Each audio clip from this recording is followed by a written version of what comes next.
Había empezado a leer la novela unos días antes. La abandonó por negocios urgentes. Volvió a abrirla cuando regresaba en tren a la finca. Bueno, buenas tardes a todos. Estamos aquí una tarde más en una sesión de los Eternautas para hablar hoy de un cuento que nos trae María José Peña. Buenas tardes, María José. Hola, ¿qué tal? ¿Cómo Oh, estáis? muy bien, ¿qué tal te encuentras? Bien. Eh, Deseando hablar de este cuento que es ni más ni menos que continuidad de Los Parques, de Julio Cortázar, de quien Sí. espero que salgan sesudas disquisiciones. Yo creo que el cuento nos lo va a permitir, pese a la brevedad. Supongo que es un cuento conocido por todos, pero estoy seguro que María José nos lo presentará también porque lo ha escogido y porque lo ha traído a este foro. Nos acompañan también esta tarde, como es habitual, David Monteagudo. ¿Qué tal, David? Hola, ¿qué tal? Bien. Y Lázaro Covadlo, ambos. Hola, hola Hola. Lázaro, ¿qué tal? Ambos entusiastas de Cortázar, creo. Sí, Sí. ciertamente. Y imagino que María José también, si nos ha traído este cuento. Así que te invito directamente a que nos presentes el cuento al autor y por qué lo traes a la tertulia, María José. Bueno, vamos a ver. El título es La continuidad de los parques. Es verdad que hace como 40 años que lo leí. La edición que tengo aquí es de 1983, o sea, hace muchísimo tiempo.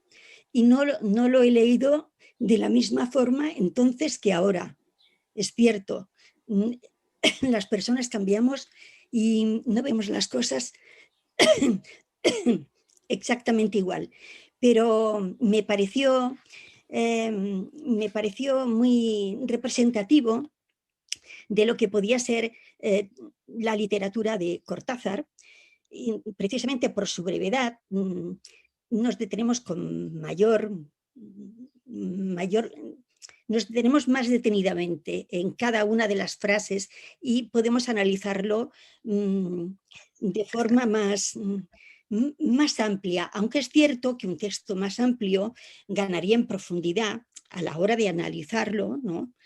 Presentaría muchos más aspectos y por tanto también en matices. Pero bueno, la concisión de este texto de apenas 2 hojas, yo creo que da mucho para sí, que da bastante de sí. Ese es el motivo fundamental de que lo trajera, que pensaba que se puede hacer una breve una visión de la literatura de Cortázar a través de un texto muy breve, donde ya apunta lo que va a ser toda su literatura. Sí que me gusta Cortázar, sí, pero bueno, no es mi autor favorito, eso también he de decirlo. Lo que ocurre es que gran parte de los autores que me gustan tienen textos muy largos y analizarlos pues siempre es más complejo y requiere más tiempo de lectura. Entonces este me pareció una buena oportunidad de detenernos en esta literatura tan novedosa que rompió tanto los esquemas tradicionales de la literatura. En cuanto el texto, es uno de sus primeros cuentos y parece ser que lo escribió en 1956, aunque se publicó en 1964. Pero es un texto que ya él publicó estando en París. Vamos a hablar de un poquito del autor. Aunque todos lo conocemos y bueno, hay poco que decir de él, pero bien, nació en 1914 en Bruselas, precisamente cuando hacía un mes que había estallado la Primera Guerra Mundial, o sea que el escenario era fantástico. Y Bruselas estaba tomada en aquel momento por los alemanes, así que nació en un momento complejo. Hijo de padres argentinos, su padre era funcionario de la embajada, y la Primera Guerra Mundial pues le hizo que tomaran medidas para escapar de ese escenario y consiguieron pasar a Suiza, después vivieron 1 año y medio en Barcelona, total que a los 4 años ya estaban de nuevo en la Argentina. Poco después su padre les dejó y él vivió solo con su madre, su tía y una hermana un año menor que él. Esta es una etapa de su infancia en que se configura gran parte de su personalidad. En esta etapa trabaja, estudia y aparecen algunos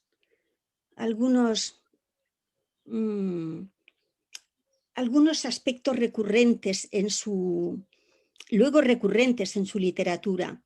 La fantasía, el terror, eso lo gestiona como puede y ya entra en la etapa adulta publicando algunos cuentos allí, precisamente en la revista que dirige Borges, en una revista que dirige Borges. Luego ya toma conciencia de la situación política que se vive, está a disgusto con lo que representa el peronismo y se va a Francia, decide irse a Francia en 1951 y ya toda su obra y toda su producción literaria se dará desde Francia. Volverá alguna vez a la Argentina y tomará contacto con todos los movimientos, como es propio del movimiento literario en que se inscribe, con todos los movimientos políticos que se dan en ese continente. Pero su vida la hará en Francia, hasta que muere en 1984. Creo que con esto es más que suficiente. Todos lo conocíais, lo he hecho simplemente por situar, en fin, si alguien nos ve, por situar un poco la situación. Y ahora entramos en el análisis de la obra. La narración es tan corta que se lee rapidísimamente, pero sin embargo da mucho de sí. En realidad la constituyen 2 párrafos. Son solo 2 párrafos, no hay más. En uno se nos presenta la situación, se nos presentan los escenarios y los personajes.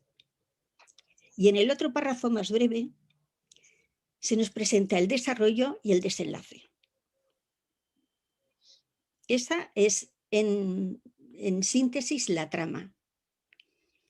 ¿Qué ocurre en esa presentación en el primer párrafo? Pues en el primer párrafo vemos a un señor acomodado, un señor que tiene una vida, en fin, de negocios, que se ocupa de sus asuntos y que cuando tiene tiempo vuelve a la lectura de un libro que le entretiene y le agrada. Cuando tiene tiempo, resuelve los negocios que tiene pendientes, da instrucciones a personal a su servicio y luego se mete en su estudio de frente a los grandes ventanales que dan a un parque, en un sillón que tiene gran protagonismo por lo que simboliza en la narración, en un sillón de terciopelo verde, cómodo, donde se arrayana y se dedica a leer ese libro que le ha entretenido y que está en sus últimos párrafos. También nos presenta lo que está leyendo. ¿Qué es lo que está leyendo? Lo que está leyendo es una situación en la que una pareja se encuentra en una cabaña en el bosque. El escenario es distinto. Pasamos de ese ambiente ordenado del parque y de todo controlado, porque él espera el momento adecuado para leer. Él se va a introducir en algo ajeno a él, ficticio, y quiere estar cómodo. Dejamos eso y entramos en el escenario que representa lo que él está leyendo. ¿Qué está leyendo? Está leyendo que una pareja de amantes se encuentra en una cabaña en el parque. Pero no es un encuentro corriente, como podría ser un encuentro amoroso, no. Persiguen algo más, están tensos, hay una tensión en el ambiente, porque lo que traman allí es un asesinato. Ese encuentro es para tramar un asesinato y para urdir todo lo que pueda surgir, todo la coartada, los inconvenientes, los errores. Ese es el objetivo del encuentro, no otro. Mientras que en el escenario primero del lector todo está ordenado, todo es cómodo, todo es fantástico, todo es para incorporarse a la ficción, en el escenario de la pareja todo es tenso, todo tiene pasión, todo bulle incontenible, todo es un poco irracional.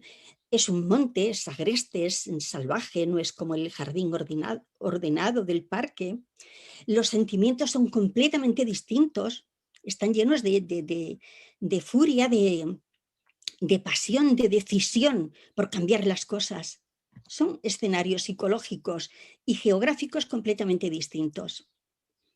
Y después, en el segundo párrafo, ya la pareja se despide en el primer párrafo y en el segundo se produce el desarrollo de la trama. ¿Cuál es el desarrollo?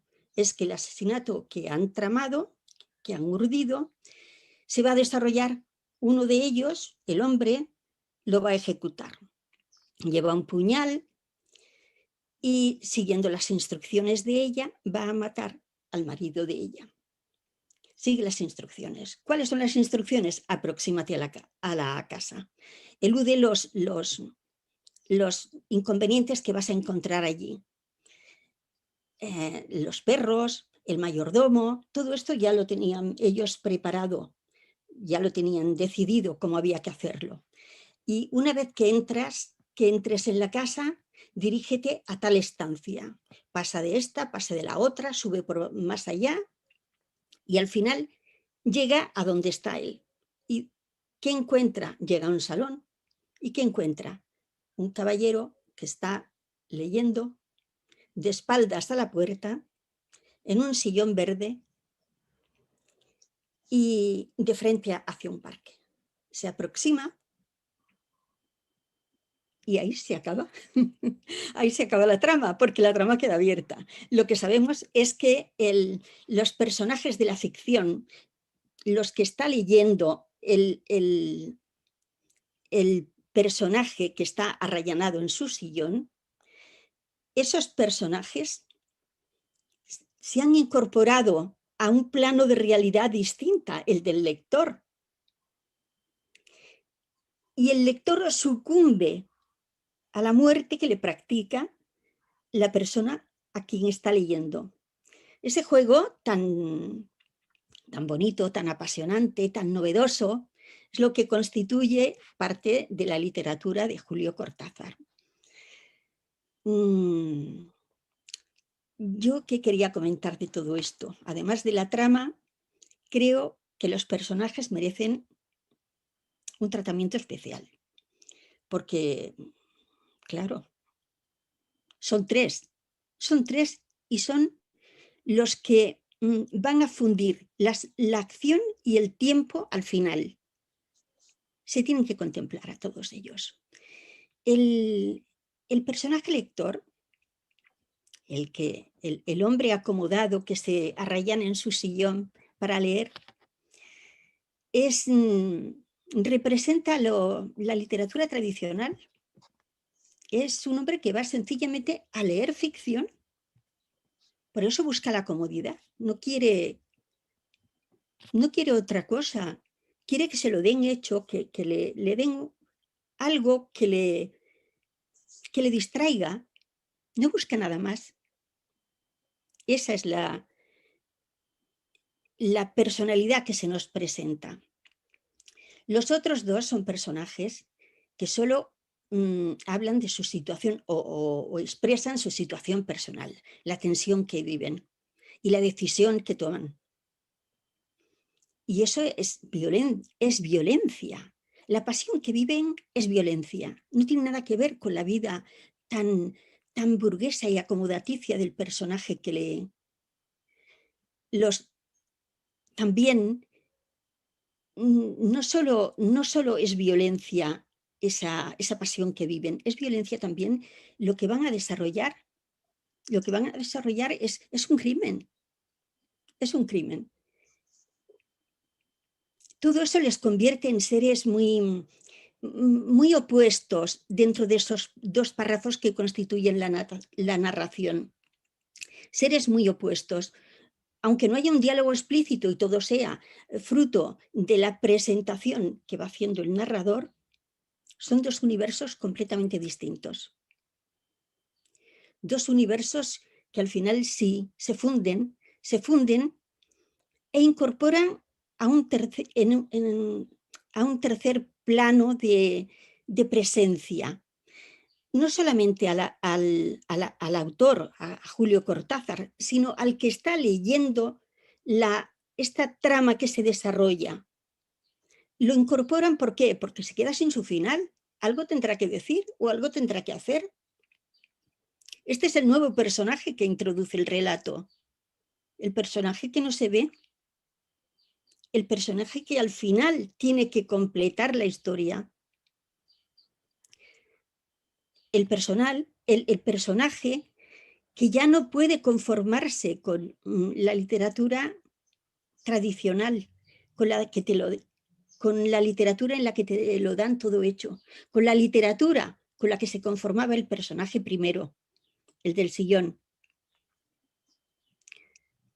Hay un cambio, hay una ruptura en la manera de narrar que se ve en este cuento de los primeros de Julio Cortázar.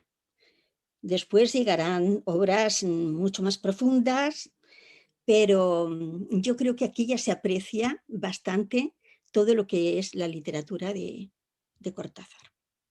No sé si me dejo algunas cosas, que supongo que ya irán saliendo en el desarrollo.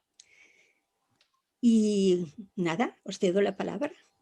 Bueno, es una excelente exposición y resumen del relato, sí, que hemos seguido muy atentamente, y para no ser uno de tus autores favoritos, pues a mí me ha gustado mucho cómo has resumido la vida de Julio Cortázar, y es un excelente contexto para que podamos entender este relato y seguramente otras cosas de su obra que saldrán más adelante. Yo ahora le voy a dar, si me permites, Lázaro, le voy a dar la palabra a David, porque David lo he estado observando y lo veo yo como morlaco en burladero.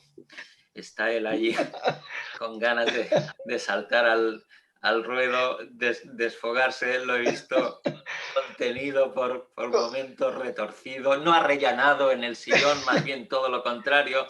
No hallaba postura que lo acomodase, como no sé, y yo tengo muchas ganas de que David saque sus pitones y empiece ahí a darle, porque además a mí me consta que Cortázar es uno, sí, de sus referentes literarios, y estoy seguro también que aportará magníficos argumentos sumativos o no a lo que ha expuesto María José. Adelante, David. Vale, no, yo voy a dar quizás otro punto de vista, o voy a aportar otra visión diferente, otra interpretación diferente. Y en lo que sí que disiento es en que sea uno de los primeros cuentos de Julio Cortázar. No, porque él cuando escribió este cuento ya había escrito Bestiario, que Bestiario es total, es brutal, es uno de sus mejores libros. Entonces no estoy de acuerdo en que sea un cuento de su primera etapa, digamos. Es quizás de la segunda o intermedio un poco en su creación, pero bueno, es una historia. Entonces yo veo que este cuento es una pequeña joya, ¿eh? Es una pequeña joya porque está magistralmente escrito, o sea, está muy bien escrito, aunque tiene poco espacio para demostrar el gran escritor que es. Tiene poco espacio, poca extensión de líneas y de palabras, pero ya se ve el gran escritor que es. Yo tengo subrayado en el texto algunas cosas cuando dice que más allá de los ventanales danzaba el aire, del atardecer bajo los robles, estos detalles, o cuando habla de que de los dos personajes estos novelescos, ¿no? de estos dos amantes tan convencionales, ¿no? Digamos, de película, en el peor sentido. El que llega a él con una pequeña herida por un chicotazo, una expresión muy argentina que se ha dado con una rama, y ella restaña admirablemente la sangre con sus besos. O cuando habla de que ellos estaban, sus encuentros eran protegidos por un mundo de hojas secas y senderos furtivos. Pienso que usa la adjetivación muy bien. O cuando dice que el puñal se entibiaba en el pecho del chico, digamos, del protagonista masculino, bajo el que latía la libertad agazapada, ¿no? O sea, cómo escoge las palabras. Y luego dice, un diálogo anhelante corría por las páginas como un arroyo de serpientes. Son imágenes muy buenas, muy acertadas. O al final, cuando dice que cuando ellos se separan, estos dos amantes cuando se separan, pues ella baja por un camino, él tira por otro, pero él aún se vuelve un instante para verla correr con el pelo suelto. Esta es una imagen que yo creo que es estupenda, ¿no? O al final, cuando él se va acercando ya se va acercando a su víctima, digamos, y entonces dice, desde la sangre galopando en sus oídos, le llegaban las palabras de la mujer, como le había dado todas las órdenes, las indicaciones, la sangre galopando en sus oídos. Creo que es una imagen estupenda, porque realmente cuando uno está en silencio con una gran tensión emocional en los oídos, se nota se oye la circulación sanguínea, los latidos del corazón casi. Ahí es donde se ve al gran escritor que es Cortázar, ¿no? Pero esto no deja de ser, este cuento no deja de ser un artificio, como una maquinaria perfecta, que si entusiasma a tantos lectores y los sigue entusiasmando, porque yo miré un poco por internet hoy, abrí un poco, y aunque no quise mirar nada, ningún comentario, porque quería hacer mi propio comentario, pero ya vi que había cantidad de material sobre este cuento tan breve. Lo que entusiasma a los lectores es que es como un juguete, como una maquinita perfecta, ¿no? Que funciona y que nos da esa sorpresa final, ¿no? En la que resulta que, bueno, que las dos líneas argumentales o los dos universos que parecía que eran completamente separados, el de una ficción, o sea, una realidad que también es ficción, porque es una obra literaria, pero bueno, dentro de esa obra literaria hay una realidad y un hombre que está leyendo ficción. Al final resulta que los dos universos pues son los mismos y que convergen. Ese juego conceptual es muy atractivo y funciona, pero claro, yo creo que no es de los mejores cuentos de Julio Cortázar, ni de los que resuman mejor, que en eso también disiento un poco de lo que ha dicho María José, toda la obra de los cuentos, sobre todo de Julio Cortázar, aunque tiene elementos, porque claro, o sea, yo lo que haría como pregunta clave es ¿cuál es el motor de este relato? ¿Cuál es el motor? ¿Qué es lo que hace que funcione y que guste? ¿Cuál es el motor? ¿Es esa historia de dos amantes, esa historia tan convencional, tan apuntada, tan resumida? Yo creo que no. ¿Es la situación del personaje que está leyendo? Pues yo creo que tampoco. O sea, el motor es el juego ese, es esa sorpresa final, es esa maquinaria, esa conjunción de los dos universos, es el juego. Fijaros que el cuento en el que, el libro en el que se recopiló este cuento, creo que se llama Final del juego, precisamente. Entonces, es un juego, ¿no? porque claro, en este relato, así como en otros de Julio Cortázar o en todos los grandes relatos de Julio Cortázar, se cuela la vida, se cuela la vida en el sentido más amplio, más existencial, y los ambientes y personajes que son reconocibles en los primeros, en los de Bestiario de su Argentina, de la Argentina en la que vivió su primera juventud, con esas casas familiares, con las madres y con las tías de los personajes. Se cuela la vida de verdad y tú la ves y tú estás disfrutando de las descripciones de los ambientes, aunque luego aparece el elemento mágico siempre, el elemento fantástico siempre o casi siempre, pero se cuela la vida. En cambio, en este relato no. Este relato es un puro artificio. Lo que se cuela en este relato es una reflexión, en todo caso, una reflexión metaliteraria, pero no se cuela la vida. O sea, todos los elementos que salen, los personajes, son completamente convencionales. O sea, estos dos amantes podrían ser de una película cualquiera, podrían ser de una novela romántica o de un bestseller. Y luego el personaje que lee, pues bueno, es que está todo tan apuntado con unos alfileres solo que no se cuela la vida en este relato. Se cuela una reflexión metaliteraria o un juego, ¿no? Entonces, claro, para profundizar de verdad, para que se colara la vida, tendría que contar el cuento de verdad, tendría que escribir el cuento, perdón.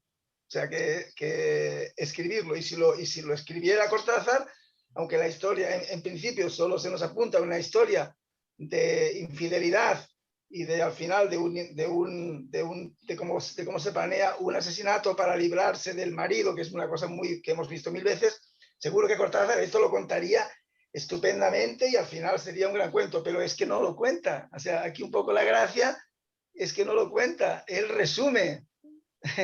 Nos da solo unos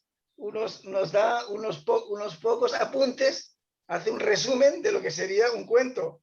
Entonces, fijaros que cuando María José ha resumido el argumento del cuento, ha usado más tiempo del que se tarda en leer el cuento ese.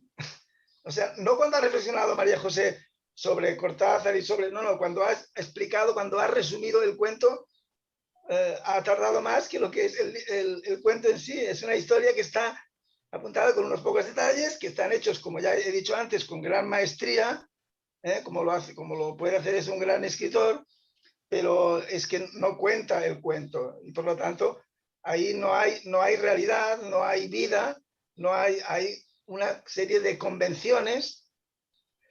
Y por lo tanto es, un cuento fascinante y muy bien escrito, porque Cortázar siempre es un placer, el que lo lea siempre es un placer. Yo soy un gran admirador y es uno de mis autores referentes en cuanto al cuento, junto con Borges y con Chekhov. Quizás son el trío de ases, que yo admiro más, pero este cuento es para mí un artificio, es una maquinaria y muy, muy brillante e inspirado, o como quieras decir, pero no es de los grandes cuentos de Cortázar, que son esos cuentos que siempre llevan una reflexión existencial en los que se cuela la vida. Y luego ya las interpretaciones metaliterarias, en el sentido de que, bueno, eso ya creo que son más interpretaciones de los lectores, que quizás claro, aquí nunca sabremos, ¿no? Quizás lo que movió a Cortázar, o si tenía alguna intención concreta, pero yo creo que más bien es lo que lo mueve es el juego, es una cuestión lúdica y la sorpresa y el giro, ¿no? El giro de guión tan fuerte, ¿no? Y sí, hombre, como reflexiones muchas, ¿no? O sea, los peligros que lleva la literatura, el que lleva a leer, ¿no? Ya desde Don Quijote, ¿no? Que, o sea, no es nada en exceso es bueno nunca, ¿no? Entonces, el hecho de sumergirse tanto en la literatura, pues puede comportar también sus riesgos, digamos, ¿no? Y a este hombre, al del cuento, pues le ocurre esto, ¿no? No sé, a mí es un cuento que me gusta mucho, pero no creo que sea ni de los mejores de Cortázar. ni tampoco quizás muy representativo de toda su obra, que desde el punto de vista existencial es muy potente y que nos habla mucho sobre la vida, sobre el paso del tiempo, sobre la muerte, sobre los temas esenciales básicos. Y aquí ya te digo que está apuntado de forma muy convencional porque no es ese el motor de la historia. Y ya está, con esto un poco resumo lo que yo quería decir. Bueno, pues vamos a ver, Lázaro, ¿qué nos cuentas tú de este cuento? Bueno, antes de hablar del cuento quería comentar que yo fui bastante amigo de Paco Porrúa, que es quien descubrió a Cortázar, y también a García Márquez. Paco Porrúa fue que murió ya, no sé, hace 2 o 3 años, murió a los 90 años, así que yo era menor que él, ¿no? Así que yo lo conocí en Argentina y él era editor de Sudamericana, que en ese entonces, que fue justamente la editorial que publicó 100 años de soledad y empezó a publicar a Cortázar. Yo lo conocí, Paco Porrúa, después, cuando las cosas empezó a joder mucho en la Argentina, él volvió a España, porque en realidad él era gallego, David, mira. Sí, era gallego, pero de pequeño fue con sus padres, con su familia de Argentina. Estudió filología en la Facultad de Filosofía y Letras, ¿no? Así en la universidad. Y bueno, y trabajaba en cosas editoriales, y entonces un día llegó a sus manos un libro de Ray Bradbury, ¿no? Y se le ocurrió editarlo por su cuenta, con su hermano hicieron una sociedad y pusieron una editorial que quizá oísteis hablar, que se llama Minotauro, que después, último, ahora es de Planeta, como tantas cosas, el Pulpo Planeta. Entonces pusieron Minotauro, y da la casualidad que el dueño entonces, ahora no me acuerdo, el dueño de Sudamericana, ¿no? Que por cierto había sido en su época el dueño de una librería muy grande que queda enfrente del Corte Inglés de Plaza Cataluña. ¿Y cómo se llama esta librería? Que no sé si, creo que ya no está más, ¿no? Bueno, y ellos pensaban editar a Ray Bradbury, ¿no? Pero claro, les había ganado de mano Paco, y entonces hablaron con él y finalmente se hicieron muy amigos, y entonces quedaron que hicieron lo que se llama ¿cómo se llama esto? Bueno, una especie de asociación, así que entraba dentro del paquete de Sudamericana Minotauro, ¿no? Pero siempre con Minotauro, y Paco Porrúa quedaba como principal editor de Sudamericana, ¿no? Y ahí fue cuando, al poco tiempo, publicó a Cortázar. A Cortázar le costó bastante editar. Él editó después de sus 40 y tantos años, ¿no? Y generalmente, no porque no hubiese mandado sus escritos a diversas editoriales, entre otras a MC, que era la segunda editorial de importancia de narrativa en Argentina, ¿no? Digamos, junto con Sudamericana. Pero finalmente lo pescó Paco Porrúa y le gustó y lo editó. Y no se vendió casi nada, ¿no? Entonces, ¿qué editó? Creo que justamente Bestiario. Todo esto me lo contó Paco, ¿no? Porque él los últimos años de su vida vivió en Sitges, así que nos veíamos bastante. Yo solía visitarlo, ¿no? Y entonces, aunque al final se mudó a Barcelona. Un tipo muy interesante, Paco Porrúa. Y entonces se vendió muy poco, y un tiempo después llegó otro original, de Cortázar, y creo que fue Rayuela, ¿no? Entonces, pero no estoy seguro de esta secuencia de libros, de títulos, no estoy muy seguro. Tendría que revisarlo, porque ya lo he escrito, pero estas cosas luego, tantos datos que uno va incorporando en la memoria, que después se diluyen. Pero bueno, quedémonos con un segundo libro.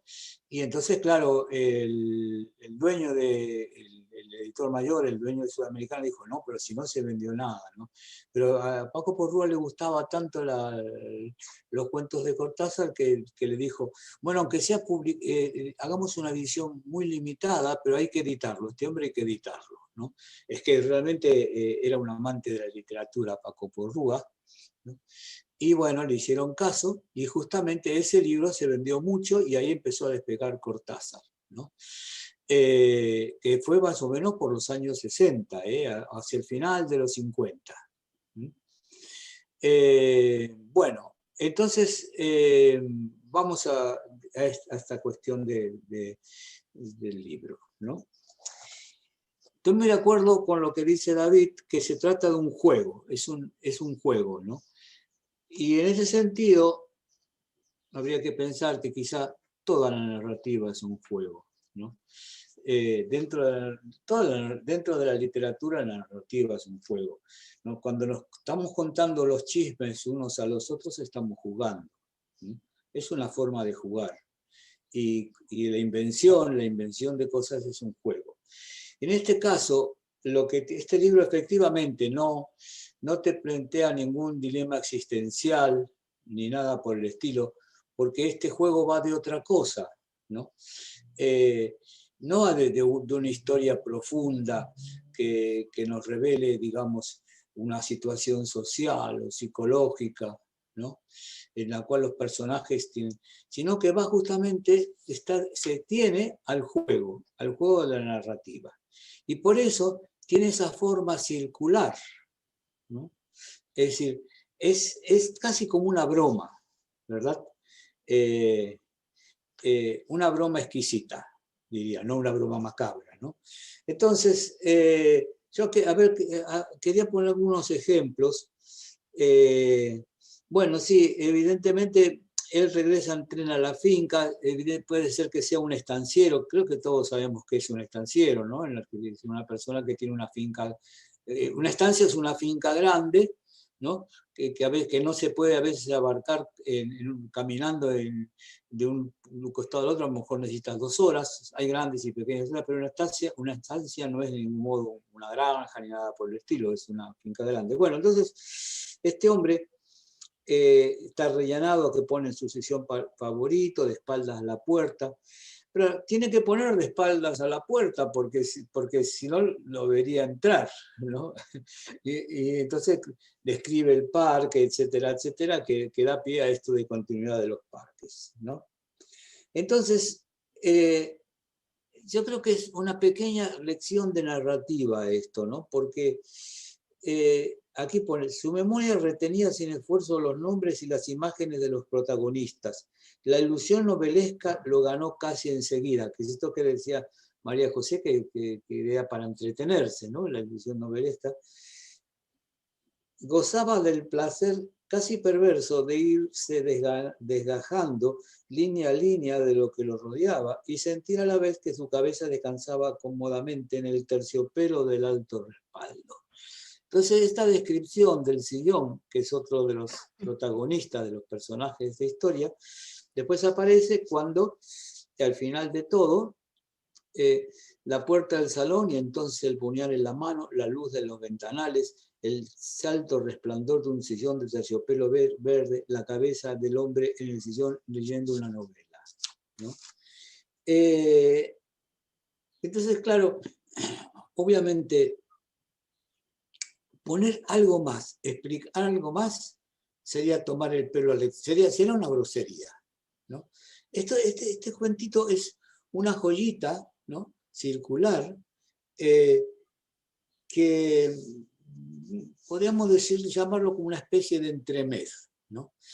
Y fíjense, Cortázar tenía una forma de escribir muy particular, ¿no? De hecho, Cortázar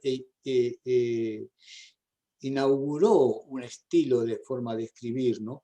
Este es quizá uno de los cuentos de él menos orales, del lenguaje menos oral, ¿no? Justamente por eso se encuentran todos esos adjetivos que tanto le han gustado a David, ¿no? Es decir, y ahora vamos a ver un ejemplo contrario, ¿no? Entonces, pero fíjense la forma, ¿no? La puerta del salón y entonces el puñal en la mano, ¿no? La luz de los ventanales, el alto respaldo de un sillón del ropero verde, la cabeza del hombre en el sillón, hace una numeración de este tipo de cosas, ¿no? Fíjense, en el otro cuento, que sigue en este mismo libro, No se culpe a nadie, simplemente se trata de un tío que, si lo habéis leído, se llama No se culpe a nadie, un tío que se enreda con un jersey, con un pullover, ¿no? Se enreda con un pullover y vas a saber cómo cae por una ventana. Y entonces, aquí el lenguaje oral es mucho menos adjetivante, ¿no? Entonces, fíjense esto, ¿no? A ver, ¿dónde lo agarro? Para que tire hacia arriba el cuello del pullover y la baba azul le envuelve otra vez la cara mientras se endereza para huir a otra parte, para llegar por fin a alguna parte sin mano y sin pullover, donde solamente haya un aire fragoroso, aquí tenemos un adjetivo, que lo envuelva y lo acompañe y lo acaricie y 12 pisos.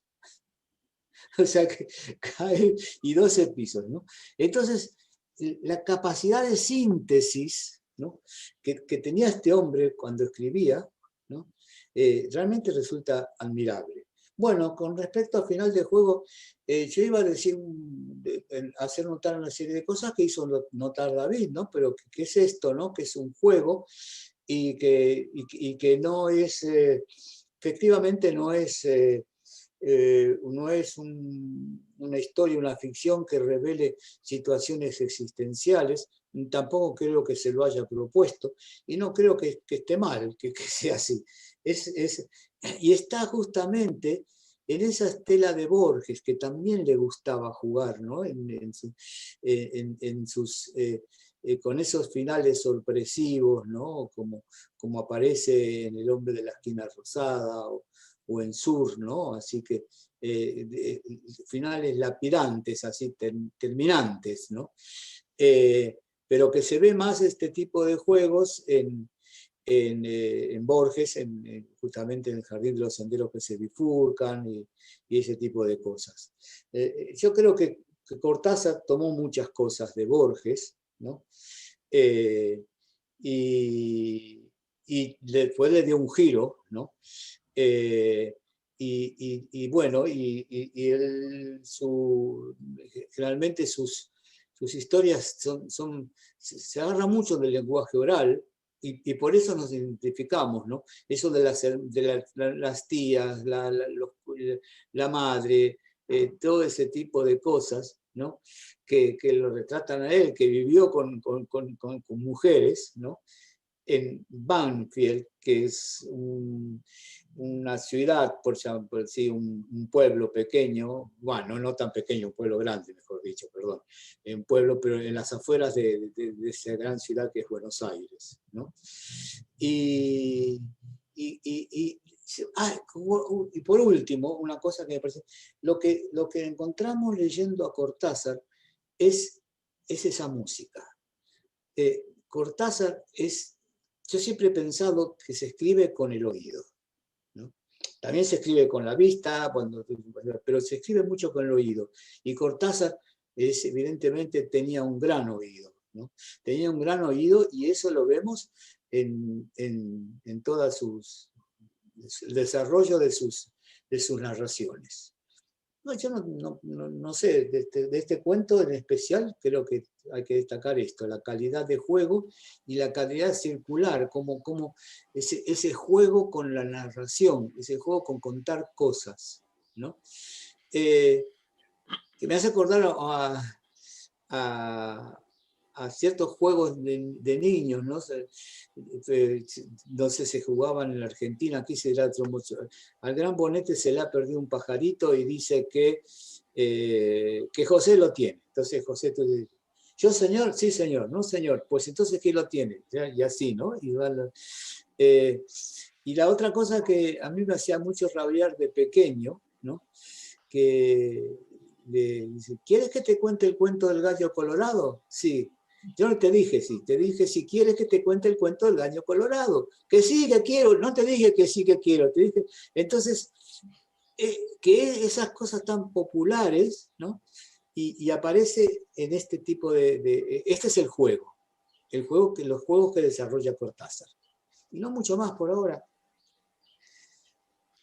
Muy bien, pues vamos a ver por dónde salgo yo con respecto al cuento. No, yo ya no quedan muchas cosas por decir de este cuento después de vuestras 3 magníficas intervenciones, ¿no? Y lo que habéis apreciado. Así que me he reservado un par de argumentos que van a conectar con lo que ya habéis expuesto. Uno para ahondar más en uno de los argumentos que tiene que ver con la circularidad del cuento, y otro con respecto a que en el cuento no hay nada existencial. Esa cosa yo voy a anunciar una hipótesis porque depende de la lectura o la interpretación que se haga, sí podría haber algo de lo existencial en este cuento. Y bueno, más que nada porque me gusta disentir un poco y generar un poco de polémica, ir a la contra, porque si no, la sesión de hoy va a quedar como muy consensuada, ¿no? Hay poco Oye, pero el debate. patrón Bueno, dijo que no discutamos, ¿eh? bueno, entonces le haremos caso o no. Vamos a ver, con respecto a que no hay nada existencial en el cuento, pues vamos a ver, depende de la lectura o la interpretación que se haga, porque obviamente es un cuento tan breve y deja tantas cosas abiertas que quizá depende de la lectura que uno haga, sí, nos deja algo, ¿no? Incluso de este narrador, porque obviamente quien cuenta el cuento no puede ser alguien que no esté por encima de esas 2 historias que se nos cuentan, ¿no? Un narrador omnisciente que nos presenta a este personaje que viene a refugiarse en la ficción y cómo una vez metidos en esa ficción asistimos como testigos a lo que ocurre a esos otros personajes de la cabaña y estos retornan y vuelven a ese trozo, no olvidemos, de una ficción también, ¿no? Entonces, el otro día, al acabar la sesión, nos quedamos Lázaro y yo hablando un ratito y él me decía, si no es así Lázaro, creo que era así, cuando nos decía que a veces uno está leyendo y la mente se le va a otra cosa. Eso nos ha pasado a todos, o nos pasa a todos en algún momento, especialmente cuando el cuento o la novela no nos atrapa. Y entonces algo de lo que estamos leyendo conecta con nuestro inconsciente o con nuestras preocupaciones, con nuestros miedos quizá también. Nadie podría negar, ¿no?, que quizá este retorno de estos personajes, ¿no?, de este personaje en concreto, del amante instigado que viene con las palabras de la mujer que ama, esposa de otro hombre, ¿no?, a cometer ese crimen, en realidad podría ser un miedo de este señor arrellanado, ¿no?, y que conecta con un temor de que su mujer le esté siendo infiel, incluso quizá le esté instigando su propio asesinato. Si fuera así, si aceptáramos esa versión, ¿no?, esa interpretación del cuento, ahí sí tendríamos algo de lo existencial, ¿no? Yo creo que el cuento es no una pequeña joya, es una gran joya. Yo no soy un lector entusiasta de Cortázar, he leído algunas cosas de él, quizá como me decía el otro día David también en otra conversación, que soy un lector que me he nutrido más de autores más contemporáneos, pero obviamente uno reconoce una maestría en este cuento no solamente por la pulcritud, ¿no?,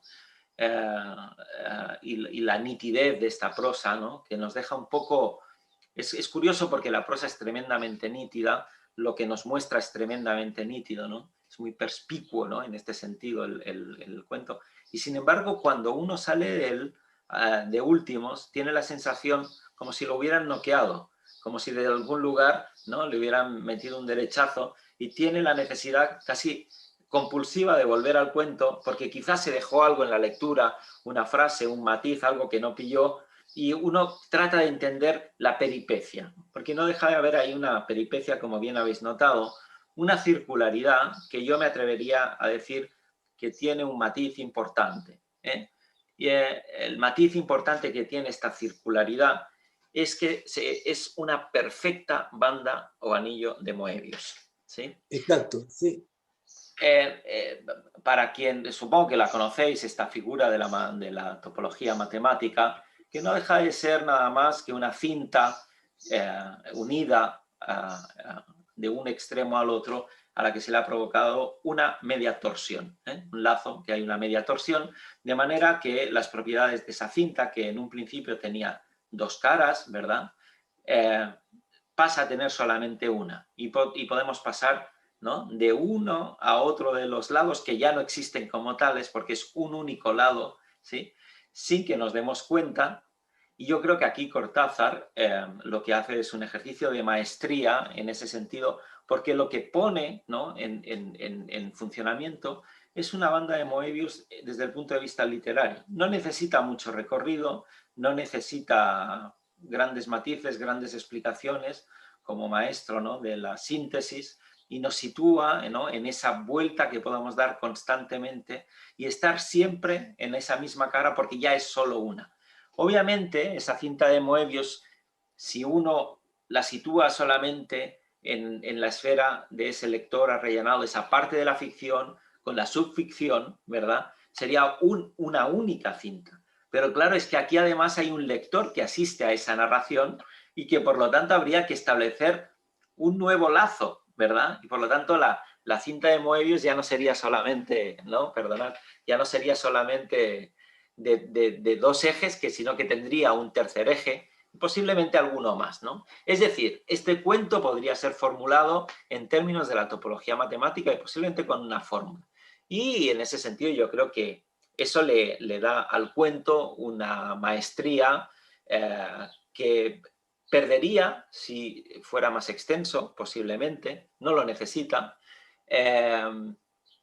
y que le da una carga de profundidad muy interesante, yo creo, porque más allá de que este personaje que se arrellana en el sillón y se dispone a leer, y ahí esos personajes de la ficción retornan en contra de él, lo que sí nos pone de manifiesto es la relación que hay, o por lo menos nos apunta a la relación tan estrecha, a veces indisoluble, que hay entre la vida y la ficción.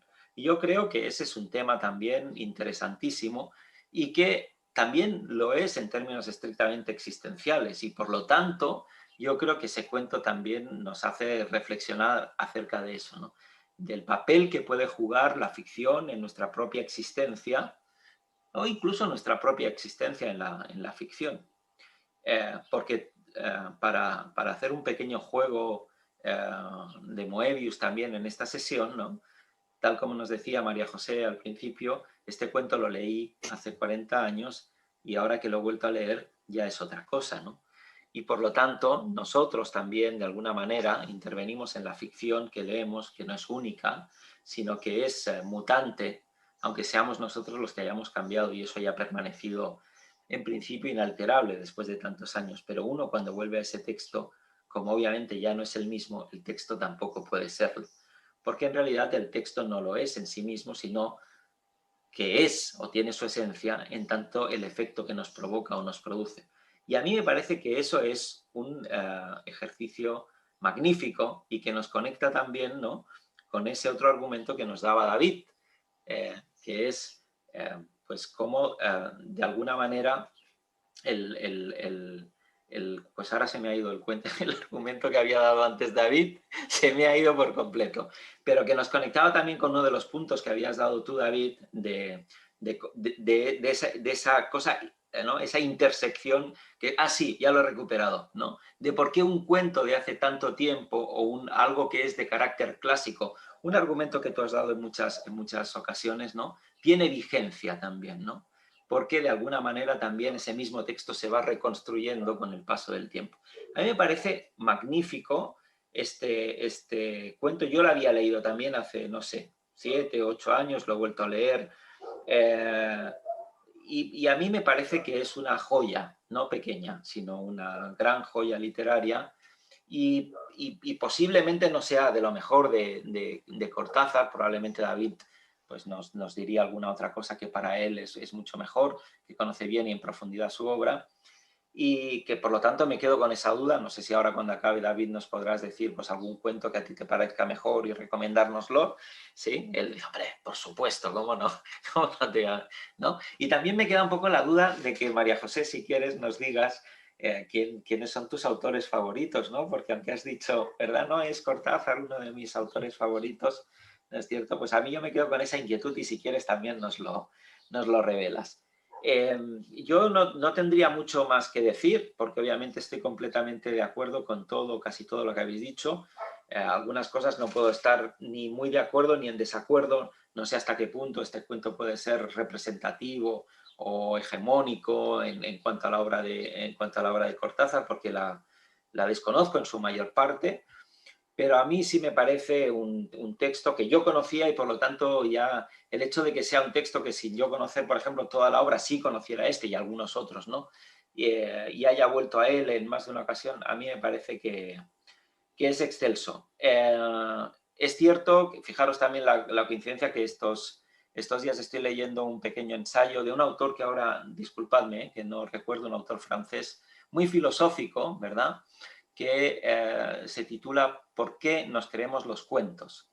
Y justamente uno de los cuentos que viene extensamente analizado es este de Continuidad de los parques, os pasaré la referencia, con un análisis muy extenso sobre un par de elementos que tampoco nosotros hemos introducido en esta tertulia y que tienen que ver con el título, ¿sí? ¿Por qué los parques? ¿Sí? ¿Y por qué continuidad? ¿No? O si lo hemos introducido ha sido más veladamente. La continuidad está justamente en esa banda de Moebius, que finalmente no hemos traído aquí, y los parques por ese elemento simbólico que tienen, ¿no? Como un escenario de la vida, porque la vida probablemente no podríamos entenderla sin la ficción, y la ficción también es parte de la vida. Os pasaré también esa referencia por si queréis adentraros en las disquisiciones de este filósofo que hace al respecto de cuáles son los mecanismos que hacen que nos creamos las mentiras que están en los cuentos. Y por mi parte, no mucho más. No sé si queréis aclarar ese par de dudas que yo os he lanzado y con esto, pues en principio, al margen de que tengáis alguna cosa más que añadir, pues cerraríamos la tertulia. David, no sé si quieres comentarnos. No, pero perdona, que yo quiero añadir. Sí, me encantó eso que hayas traído, digamos, la comparación con la banda de Moebius, ¿no? Porque es exactamente así, ¿no? Bueno, yo tengo una novela inédita que se llama La tarjeta de mente, ¿no? Porque justamente a mí ese tipo, la banda de Moebius y la tarjeta de mente, que no la inventé yo, sino que en su momento me cambiaron la vida, es eso que se llama es el instante fundacional, ¿no? O mejor dicho, me cambiaron el modo de ver la vida. La tarjeta de mente es una que dice, la preposición del lado opuesto es verdadera. Entonces la das vuelta y te pone, la preposición del lado opuesto es falsa. Entonces te vuelves loco y tendrías que volver a darlo vuelta, pero a ver cómo es esto y darlo vuelta y darlo vuelta y darlo vuelta, ¿no? Y la cinta de Moebius tiene otro tipo de cosas, y que todo este tipo de cosas tienen que ver con una especie de geometría espacial que se introduce en la mente, ¿no? Bueno, no sé, María José, a ti te conminaron a que digas tus autores predilectos, así que adelante. Bueno, a mí me gusta mucho el mundo de los escritores centroeuropeos, especialmente los que tuvieron un gran protagonismo en los austrohúngaros, los de la Europa Central. Son los que más me han gustado, quizá porque los inscribo en el contexto social que vivieron, en el contexto político, social que vivieron, que me parece tan definitorio de Europa, que no se puede comprender Europa sin comprender la literatura de los centroeuropeos. Siempre he disfrutado con ellos. No sé de dónde me ha venido esa atracción hacia ellos, pero yo creo que durante 20 años al menos, la mayor parte de lo que leía era de los austrohúngaros. Y solo es eso. Pero sí quería decir un par de cositas y enseguida le dejo a David. Yo he leído que este cuento que hemos analizado hoy es de 1956 y que fue el tercero que escribió, que antes escribió, bueno, es lo que he leído, Bestiario y Circe, y que esos dos se integraron luego en el de Bestiario, y que este apareció después, aunque se escribió en 1956, apareció en 1964 en el segundo volumen de cuentos. Pues dos cositas más, no, ni una. Una solo, que efectivamente yo también veo que aquí no hay mensajes, ¿no? Yo no lo he traído porque me pareciera un ejemplo de las cuestiones filosóficas planteadas por Cortázar, no, yo ya veo que aquí no hay mensaje, pero aquí sí que hay una cosa muy característica de la literatura de Cortázar, y es cómo funde al final ficción y realidad. Y esto en 1956, pues era una cosa tremendamente novedosa, porque rompía con los esquemas tradicionales de la literatura. Y esto es lo que a mí me ha parecido importante para traerlo aquí, y para traerlo aquí en un texto breve que no os consumía mucho tiempo. La verdad es que me hubiera gustado más, porque a mí personalmente me gustaron más en su día cuando los leí, La casa tomada. La casa tomada, que me parece fantástico, y otro que me gustó también muchísimo es El perseguidor. Pero, claro, me parecían que requerían más tiempo. Y en este, pues veíamos algunos de las literatura de Cortázar muy claras y en una extensión muy breve. Pero soy consciente de que no hay un mensaje aquí. Por supuesto que lo soy. Pues, David, no sé si tú nos apuntas alguno más, aparte de esos dos que también conozco, por suerte. O sea que... No, yo, sí, o sea, para mencionar cuentos de Julio Cortázar hay muchos, pero el que ha dicho ahora María José, Casa tomada, sería uno de los, de los cuentos posibles, y bueno, y otros tantos, ¿no?